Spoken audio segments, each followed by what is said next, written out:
बातचीत की हमारी सहयोगी शाजिया ने। सुनाते हैं आपको क्या कुछ कहा उन्होंने, सुनिए। जिन 44 सीटों पर आज मतदान हो रहा है उनमें से एक हॉट सीट है टॉलीगंज की। खुद बाबुल दा यानी कि बाबुल सुप्रियो उस सीट से मैदान में है। जीत के लिए कितने आश्वस्त हैं? बहुत ज़्यादा, कुछ ज़्यादा ही आश्वस्त हूँ, क्योंकि जो हमने टॉलीगंज में देखा है, एक ममता दीदी की आपको तो मालूम ही है किस तरीके की बातचीत कर रही है, फ्रेम ऑफ माइंड उनकी क्या है वो पता चल रहा है। 2011 में लोगों को परिवर्तन का सपना दिखा के जो दहशत उन्होंने 10 साल में चलाई है, सारे हदों को, सारे रिकॉर्ड्स को उन्होंने तोड़ दिए। और ये सारे करतूतों में जो उनका राइट हैंड रहा है उसमें से मतलब अहम है आरोप विश्वास, जिन्होंने टालीगंज में किसी भी तरीके का उन्नयन नहीं किया। आदि गंगा वहाँ पे इतने करोड़ों रुपए आए हैं, उसका कोई संस्कार नहीं किया। 40 से ज़्यादा स्लम्स है, उसका कोई रिहेबिलिटेशन नहीं। सिर्फ 9 वार्ड है, ज़रा सा भी पानी नहीं है। हर जगह पे आप देखेंगे तो तारों का जंगल लगा हुआ है। और सबसे बड़ी बात है सिंडिकेट, तोलाबाजी, हफ्ता लेना, हर जगह में, हर मोहल्ले में अलग अलग गुंडे जो ऑटो रिक्शा, मार्केट वाले, छोटा सा सामान बेचने वाले, किसी को नहीं छोड़ते हैं। और टॉलीवुड में जिस तरीके का दहशत का माहौल फैला के रखा है, 2 दिन के पहले का मैसेज भी आप लोगों ने देखा, किस तरीके के आरूप भाई विश्वास के भाई सौरभ विश्वास जो उनके अलाभाई है और सारे काम में एक गलत कारतूतों में उनके साथ है। इलीगल प्रोमोटरी बिजनेस क्या नहीं किया है टॉलीगंज में, मतलब उन्नयन के सिवा। और इतने एक फॉर्मेडेबल मंत्री, इतने पावरफुल रहने के बावजूद वो अपने किस तरीके से अपने इलाके को नेगलेक्ट किया है कि अभी तस्वीर लगानी पड़ी है कि यहाँ पे ये क्या एक कैनल बनाया जा रहा है, कनाल, और इसी से पानी आएगा, ये हालत है। तो ऑब्वियसली हमने अपनी बात रखी है और मुझे विश्वास है, बहुत ज़्यादा कॉन्फिडेंट हूँ कि भारी मतों से जीतूँ। ममता दीदी को थोड़ी बहुत लिमिट या अप्रोप्रिएशन के बारे में इतने मजे हुए पॉलिटिशियन हैं। आप मुख्यमंत्री का कुर्सी छोड़ दीजिए, जिस तरीके की बातचीत वो कर रहे हैं वो एक उसमें डिग्निटी नहीं है, सेरेनिटी नहीं है। वो 20 दिन और मुख्यमंत्री रहेंगे ये तो तय है, लेकिन सेल्फ रिस्पेक्ट तो भी कोई चीज़ होती है। आप कुछ भी बोल रहे हैं, सीआरपीएफ के खिलाफ बोल रहे हैं, आप मुस्लिम को लेके, आप हर बार आप मुख्यमंत्री होने के बावजूद आप ऐसी बातें करें कि आपको नोटिस मिल रही है। मेरे ख्याल से सेल्फ रिस्पेक्ट के लिए एक बहुत बड़ी बात है। और इसी वजह से ममता दीदी जैसे रोज़ जिस तरीके की बातचीत कर रही है, इसी वजह से शायद आम जनता में पॉलिटिशियंस के लिए एक ख़राब छवि है और वो हेटेड एक चरित्र होता है। तो ये सब ख़त्म हो जाएगा। हम जैसे आपने देखा है, ये सब ख़त्म हो जाएगा और ये टॉलीगंज भी हम जीतेंगे, बंगाल भी जीतेंगे।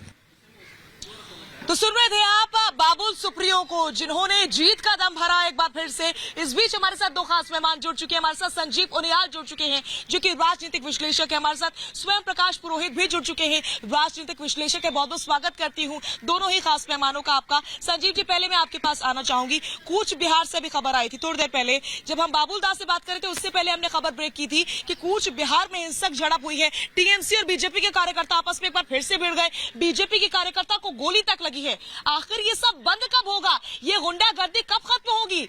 पश्चिम बंगाल में बदलाव कब आएगा? वाकई बहुत खतरनाक खबर है। और इस तरह की खबर देखकर एक आम सिटीजन, जो कि हमारा बहुत बहुतायत में जो सिटीजन है, महिलाएं हैं, बच्चे हैं, बूढ़े हैं, वो इस तरह की जब न्यूज सुनते हैं सुबह सुबह तो वो घबरा जाते हैं। उनको लगता है कि कॉन्स्टिट्यूशन और प्रजातंत्र का राज क्या खत्म हो गया है। पुलिस एक खास लोगों के लिए मदद करती है और 300 से ज्यादा कार्यकर्ता एक स्कूल ऑफ थॉट के पहले मारे जाते हैं इस इलेक्शन से पहले।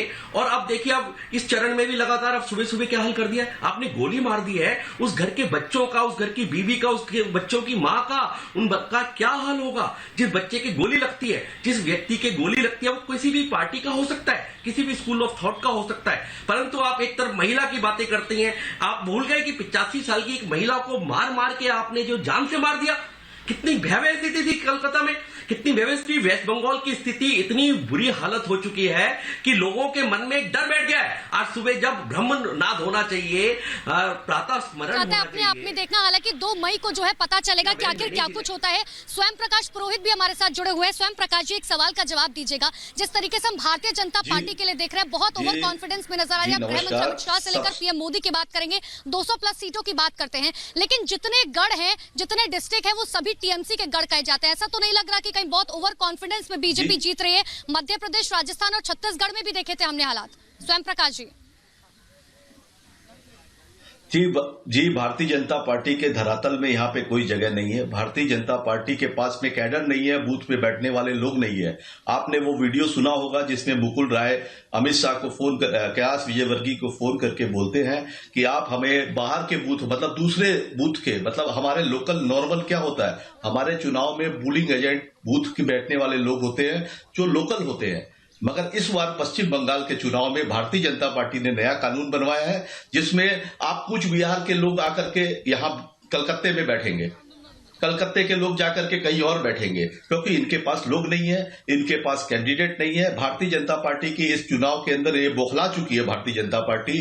ये लोग बाहर से जितने भी लोग लेकर के आए हैं रोज पकड़े जा रहे हैं। आप देखिए, जो कि कलकत्ते मतलब वेस्ट बंगाल के लोग ही नहीं है, हजारों की संख्या में लोग हैं जो यहाँ पे कलकत्ते में आकर के पिछले महीनों से रह रहे हैं और वही यहाँ के वातावरण को डिस्टर्ब कर रहे हैं।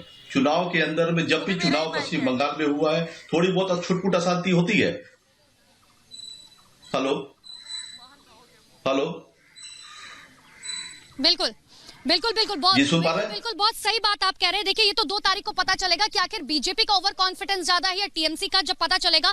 बहुत बहुत शुक्रिया पुरोहित जी आपका हमारे साथ जुड़ने के लिए। संजीव उनियाल आपका बहुत बहुत शुक्रिया। तो देखिए, चौथे चरण का मतदान हो रहा है। हालांकि पश्चिम बंगाल के 44 सीटों पर यह मतदान हो रहा है। कई ऐसी जगह है जहां से राजनीतिक हिंसा की खबरें लगातार सामने आ रही है। ग्राउंड जीरो पर रिपब्लिक की बड़ी टीम लगातार मौजूद है। बड़ी खबर पर लगातार हम नजर बनाए हुए। छोटा सा ब्रेक के बाद आपको दिखाएंगे किस तरीके से राजनीतिक हिंसा लगातार बढ़े। छोटा सा ब्रेक फौरन।